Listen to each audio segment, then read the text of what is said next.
Conexão Brasil. Oferecimento: Sindicato dos Professores da UFMG. Bem-vindos a mais um programa. O tema de hoje são novos medicamentos. Não é só a medicina que tem evoluído, mas também a indústria farmacêutica e química que produz medicamentos tem evoluído também da mesma maneira. Nós saímos de um predomínio de remédios fitoterápicos, esses provindo das plantas, para exatamente a indústria química e farmacêutica que se desenvolve a partir do final do século XIX e ao longo do século XX. São várias gerações de medicamentos que foram produzidos. O nosso convidado é exatamente o professor Robson Santos, professor titular da UFMG e também pesquisador do Instituto de Ciências Biológicas da UFMG e que tem trabalhado em novos medicamentos associando a pesquisa biológica exatamente com a nanotecnologia. Bem-vindo, professor, é um grande prazer tê-lo aqui. Grande prazer. É sempre um prazer enorme receber aqui um cientista brasileiro que exatamente desenvolve projetos na ponta da indústria farmacêutica e na indústria biológica. O senhor é coordenador do Instituto Nacional de Ciência e Tecnologia em Nanobiofarmacêutica. O que faz esse instituto, professor? Bem, esse instituto é parte de uma rede criada pelo Ministério de Ciência e Tecnologia, CNPq, FAPEMIG, no nosso estado, e se dedica ao desenvolvimento de novos medicamentos para tratar especialmente doenças cardiovasculares. Perfeito. Qual a relação entre a nanotecnologia exatamente com essa produção de medicamentos? Nós utilizamos a nanotecnologia no Instituto para aumentar, por exemplo, a biodisponibilidade, que a gente chama de um medicamento, aumentar a absorção do medicamento ou melhorar a distribuição tecidual nos tecidos do medicamento.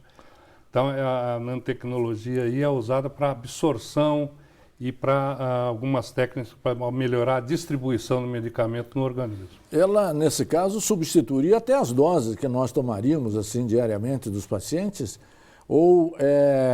E nesse sentido, digamos, como é que é a ingestão desses medicamentos? No nosso caso em especial, nós utilizamos um tipo de nanotecnologia que já tem o seu uso consagrado, né? Já para mais de um século, algumas das coisas que a gente utiliza já vêm sendo utilizadas na medicina.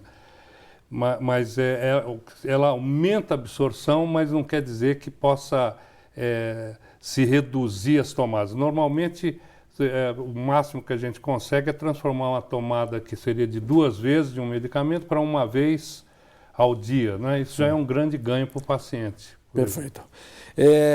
Como a produção de remédios tem evoluído historicamente, professor? Os medicamentos evoluíram basicamente com a criação, o desenvolvimento da indústria química, né? A síntese de compostos e os testes biológicos são utilizados para verificar a atividade desses novos medicamentos, né? Isso deu a química teve um papel fundamental aí na evolução do desenvolvimento de medicamentos. Qual o papel ainda dos fitoterápicos, que era a origem exatamente praticamente de todos os medicamentos, não é isso? Isso. Os fitoterápicos, eles continuam aí, quer dizer, eles não foram substituídos totalmente, especialmente no Brasil, a gente tem uma biodiversidade muito grande, mas tem uma dificuldade imensa aí de se ter uma reproducibilidade da dose, por exemplo, uma plantação num local é diferente da do outro, rende mais ou menos. Então, e os princípios ativos estão muito diluídos na preparação. Então, é um pouco complicado a utilização de fitoterápicos de uma forma mais eficaz, né? E com isso eles foram dando lugar aos medicamentos mais efetivos, com moléculas mais simples, né? Que alteração nos tratamentos a introdução da medicação química provocou? Pois é, ela melhorou a absorção, trouxe mais reprodutibilidade, como eu disse, ou seja, as tomadas, a eficácia do medicamento, ela se repete de um paciente para outro normalmente, né? Apesar de existirem diferenças individuais. E basicamente é isso, melhorou a eficiência do tratamento com esses medicamentos. Né? Como anda a pesquisa de novos medicamentos na UFMG? O FMG, graças a um esforço de interdisciplinaridade que nós tivemos alguns anos atrás, evoluiu muito nesse sentido, né?